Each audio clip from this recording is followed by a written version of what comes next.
Hi, my name is Steve Hackett. Hi, and I'm Marissa Maurer. And this is a Hoop Advisor training video. HOOP stands for Humboldt Online Orientation Program. And its purpose is to support the success of transfer students coming to Humboldt State University. In this video, we will summarize HOOP orientation to new transfer students. And we'll also describe how to provide academic advising for HOOP transfer students. So we're going to start by talking about timing and the process. So currently, transfer students are only admitted for fall semester.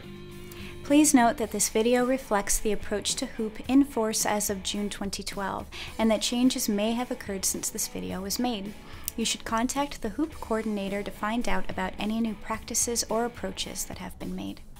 HOOP occurs in several sessions in the summer before the start of fall semester. The student's placement in a 2-week-long HOOP session is dependent on our receipt of their transcripts, their enrollment status, and the date by which they reserve their space in HOOP via Student Center. Students only participate in one session and must complete the HOOP course and survey in Moodle, as well as academic advising before their session end date. There are 3 sessions. The first is just after finals, the second is in late June, and the third and final session is in August.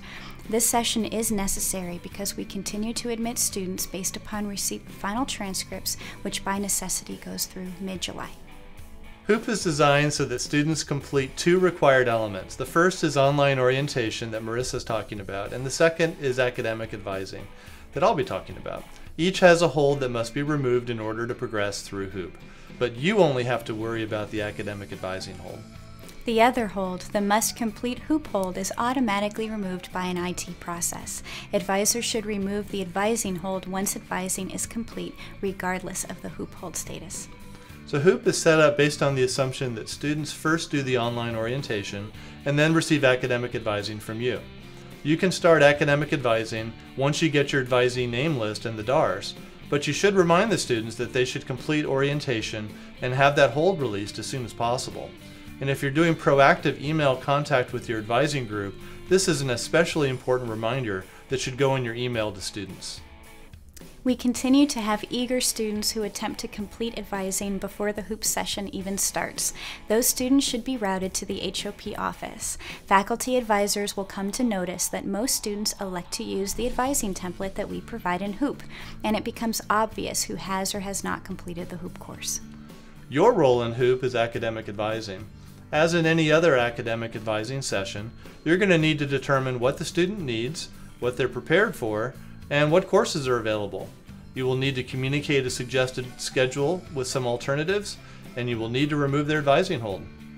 Students are given access to their DARs and taught how to read them in the HOOP course. In your HOOP academic advising, you can specify that students review their DARs in the HOOP course prior to making contact with you. I encourage HOOP advisors to be proactive and contact the students as soon as you're ready. Alternatively, you can sit back and wait for students to contact you and then respond to email requests for HOOP advising. Some departments use synchronous technology such as Blackboard Collaborate and schedule group advising through the computer.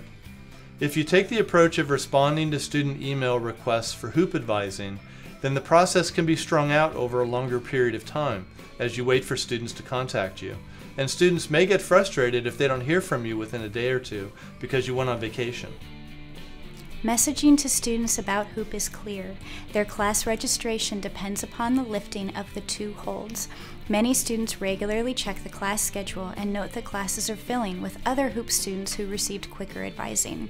This can make them anxious to get their HOOP advising completed quickly. Note that current practice is that students who don't hear from a HOOP academic advisor within 1 week may be routed to your dean's office for support. This may be less than ideal. I ask for unavailability of 72 hours for internal purposes, but we communicate that if after 1 week the student has not heard back from their advisor, they should contact the dean's office. Now we're going to talk about details on HOOP academic advising. About 1 month prior to the first HOOP session start date, I will send an email requesting confirmation of the HOOP advisor along with their preferred method of advising communication and any other special notes or messages that you might wish to communicate to your students within HOOP. Note that if you're a lecturer and haven't served as an academic advisor before, then your department chair will need to contact Academic Personnel Services and the registrar's office to get full advisor permissions added to your faculty center. Behind the scenes, preparation of each student for hoop consists of reviewing all transfer coursework and creating the DARs. A Transfer and Graduation Counselor, or a TGC, in the Office of the Registrar has evaluated each transfer course for gear requirements prior to your review of student DARs. Students are assigned to TGCs alphabetically, and TGCs can be a helpful resource to you or to your students. Students are mostly reading text-based pages along with a few videos and checklists as part of their hoop orientation course in Moodle. Toward the end of hoop, students select a button for their intended major and see the hoop advisor contact information and any special instructions that you provided on a single page. We also provide an email template as well as a Blackboard Collaborate guide for departments using Collaborate for group hoop advising. Students can declare their intended major in Student Center as early as February 1st, so we encourage them to make contact with the correct department and advisor even if they are not declared in your major. In other words, students who are not in the spreadsheet that Leanne sent to you may contact you for advising. A week or so in advance of hoop, Leanne Montano from the Office of the Registrar will email you an Excel file with the names, email addresses, and ID numbers of your hoop advisees. Leanne will also email you a PDF DARS master file document that has the DARS for all of your advisees listed one after the other. You can right-click in the PDF and do a name search for the student that you are advising to find their DARS.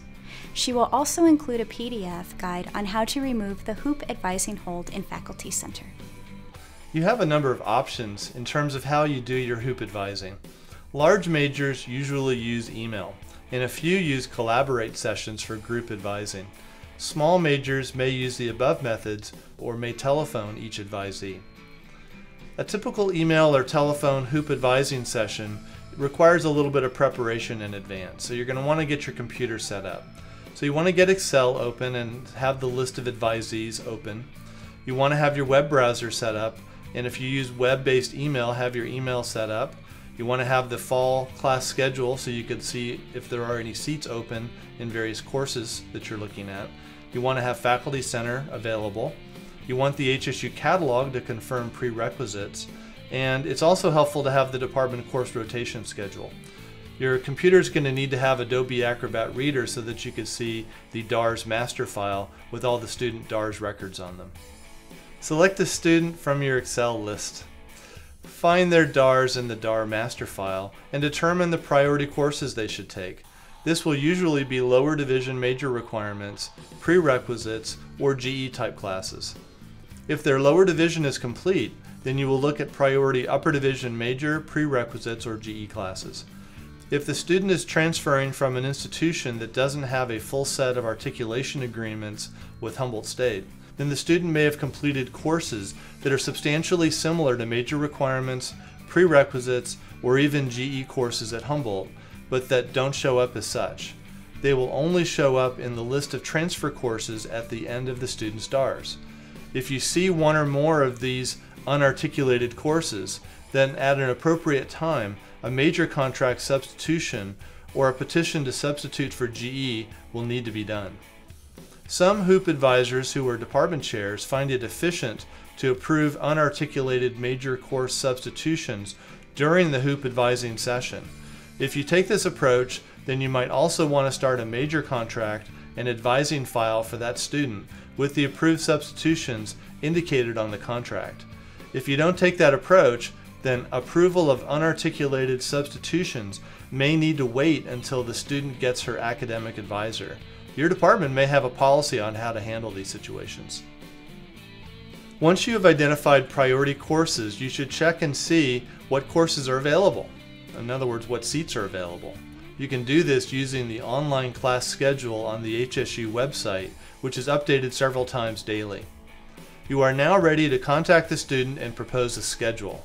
You should consider proposing both a preferred Plan A schedule as well as some Plan B options in case the student is unable to get into the top priority courses you suggest. You should also talk about how to use the wait list appropriately.